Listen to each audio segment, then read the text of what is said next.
Alright guys, so today we're in Colonial Park Cemetery right here in Savannah, Georgia. One of the oldest cemeteries perhaps in the entire country. So this is Colonial Park Cemetery, and it was established in 1750 and it was closed for burials in 1853. There are a lot of distinguished dead here that is buried, including Archibald Bullock, the first president of Georgia, James Habersham, who is an acting royal governor of the Providence from 1771 to 1773, Joseph Habersham, the postmaster general under 3 presidents, Lachlan McIntosh, major general of the Continental Army, Samuel Elbert, who was in the Revolutionary War and governor of Georgia, Captain Dennis Cottonelle, I'm not saying it right, I know, D. Kerglegan, who aided John Paul Jones in the engagement between Bon Homie Richard and the Serpius. Never heard of that, actually. I know who John Paul Jones is, but never heard of that. Hugh McCall, early historian of Georgia. Edward Green Malborn, a noted miniaturist, and Colonel John S. McIntosh, a hero of the War with Mexico. The remains of Major General Nathaniel Green, who died in 1786, reposed in the ground vault until they were reinterred in 1901 in Johnson Square. And it became a park in 1896. And Nathaniel Green, let's talk about Nathaniel Green for a minute. So he was buried right next to his arch enemy, his enemy itself, and he lay next to him for 100 years. pretty interesting thing. So they reinterred him finally, but he is one of the many ghost stories that come out of the cemetery. This is said to be one of the most haunted cemeteries in America. And you hear stories of Colonial Park Cemetery all the time, all over the country, because this cemetery predates our country. Now, there were over 700 people buried here that died from a yellow fever epidemic in the 1820s. And there are many notable people buried here, of course, including William Stevens, the first Grand Master of the Grand Lodge of Georgia, and also General Samuel Elbert, who was a brigade general in the Continental Army and was governor of Georgia. So it's got a lot of information about him here, but we're not going to go through all of that. But this is his grave right here. So a very, very pretty cemetery. But we're going to walk around. We're going to take a look at a couple of things. But there is a lot of ghost stories that come out of this cemetery. A lot of famous people buried in this cemetery. Archibald Bullock is the marker you see there in the background. And then as we walk through here, you just see all kinds of old tombstones from throughout our country's history and throughout Savannah's history. Now, there's a lot of reasons why this graveyard is important and is said to have many ghosts and ghost stories and legends attached to it. And that is because for a long time, this was a place where they actually dueled. So you get mad at one another, you want to sort something out. Well, back in those days, you grab 2 pistols and you fight to the death. You fire shots at one another, take some paces, turn around, fire a shot, and the first one to die is the loser. And they would do that here in this graveyard. I think the last duel occurred in this graveyard around 1877 in this cemetery. So, Edward Green Malborn, who painted miniatures. And then my little buddy in front of me, taking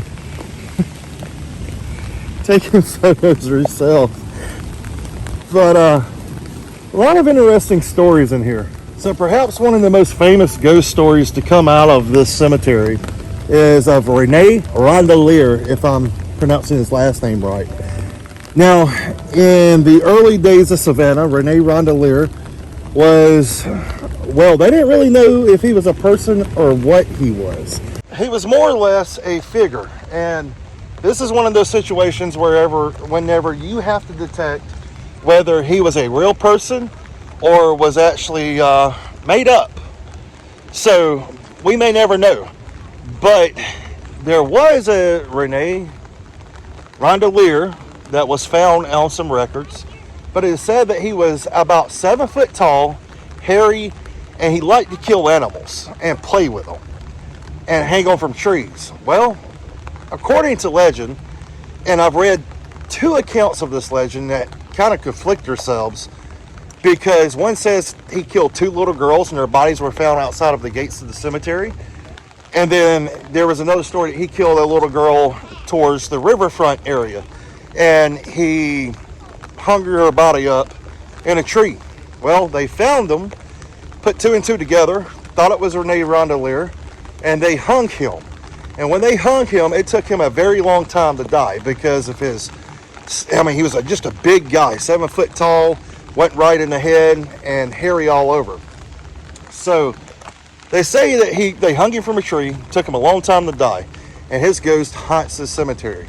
They've said they've seen green mist floating across the ground out here, shadows, people talking, just mysterious things. Is it true? I don't know. I can't tell you because I've never seen it. But interesting stories. But let's show you something very cool. All right, so this is the Duelist Grave. I was telling you just a second ago how they used to duel in this graveyard. Well, this is the epitaph to James Wild. That is on it. Well, there's an epitaph to James Wild on the nearby tomb that is a reminder of the days of dueling, and particularly on a tragic affair of honor fought on January 16, 1815 on the Carolina side of the river near Savannah. Lieutenant Wild was shot through the heart, and the 4th exchange of fire from Captain Roswell P. Johnson, who is referred to in the epitaph. And it said, a man who a short time before would have been friendless but for him. And they were officers in the 8th Regiment of U.S. Infantry. They don't know why they were fighting, but regardless, he shot him, and he's buried right here. So, pretty neat story, but how would you guys like to come to a graveyard to sort something out and kill one another? I mean, at least they don't have to take you very far. But that is the stories that come out of here. And this was the meeting ground for many years for a lot of people who come out here to settle quarrels. They'll just come out here, shoot at one another until one of you dies. And that's how argument was settled. So, different day and time, for sure.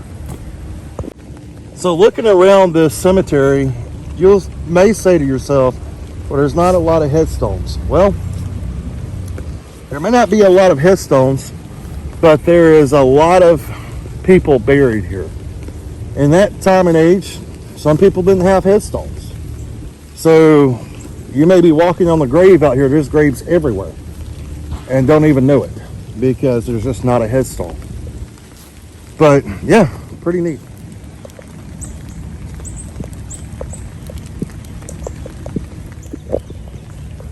Don't ask me what I'm looking at because I can't read the tombstone, but it's apparently somebody very important. Apparently they know who it is, and I'm not from here, so I don't. But I want to show you some of the grave sites here. And they buried people different back in the day.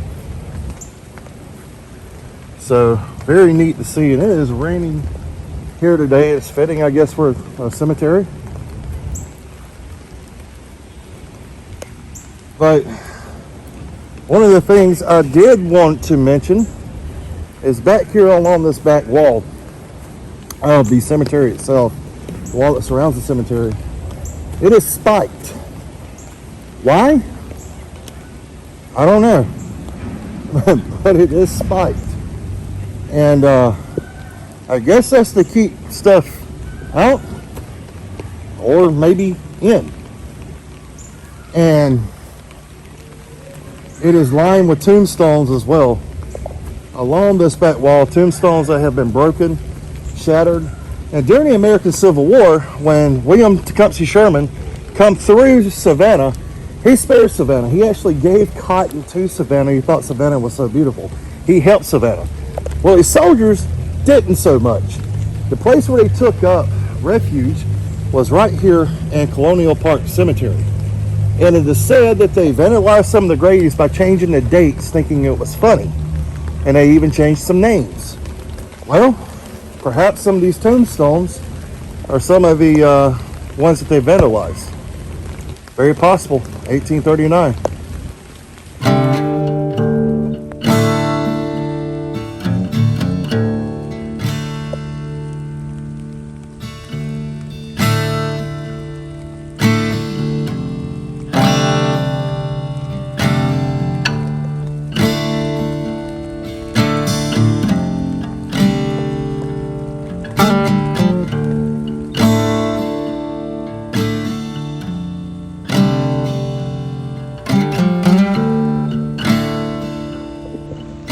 Okay, so this is Savannah, Colonial Park Cemetery. Probably one of the most historic cemeteries in the nation. From the American Revolutionary War time frame. And we're going to have a little fun. So we're in Savannah. We love history. And loving history, part of it is ghost stories kind of captivate us. Well, legends kind of captivate us. They kind of capture our attention. So we're going to do something a little bit special. And we're going to go out to element a little bit. And we're just going to be curious. One of the things I wanted to do is out of my wheelhouse, out of my comfort zone a little bit. But I have had some experience doing this before. Because I am interested in history. I'm interested in legends, folklore, ghost stories, ghost tales. That kind of deal. So I brought along to Savannah with me this little device, which is called a K2 meter, which is what you see on Ghost Hunters and Ghost Adventures and all them big TV shows. And what it does is it reads stuff, and apparently if there's something here, the lights will flash up. There's nothing electrical here. So there's no reason why this thing, should go off. But it is. That is pretty cool. I gotta admit, that's pretty neat. Just the irony of everything. So I'm just walking around with it. We're looking at this thing for a minute. Looking at some old graves, tombstones, what have you. I mean, look at this cemetery, guys. It's absolutely beautiful. It's Archibald Bullock right there. Right there on that marker. And this thing right here. There's a big plaque right over here. Let's go take a look and see what it says. And we're going to leave this thing running for a minute. Let's spike one time. Maybe it'll do it again. There's actually nothing electrical here. Okay, so this is Nathaniel Green I was telling you about earlier in the video. In this episode. Who was with the Continental Army. He's buried with John Matlin, Lieutenant Colonel of the 71st Scotch Foot. And yeah, so he was buried next to his arch enemy. Pretty cool little place. And this is where apparently he's buried. So set that down, see if it does anything. Curious.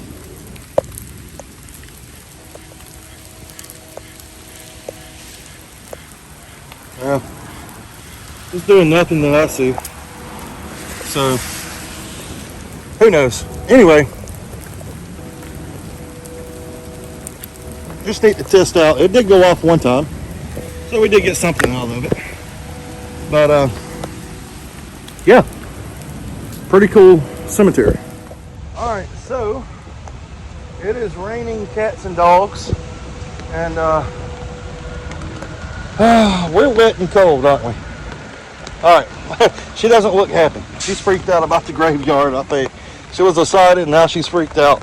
I'm kind of a little freaky too. Okay, we're gonna get out of here. We're going to go check out somewhere where there's not so many dead people laying around. Hopefully, but pretty nice place. So until next time, guys, keep preserving history.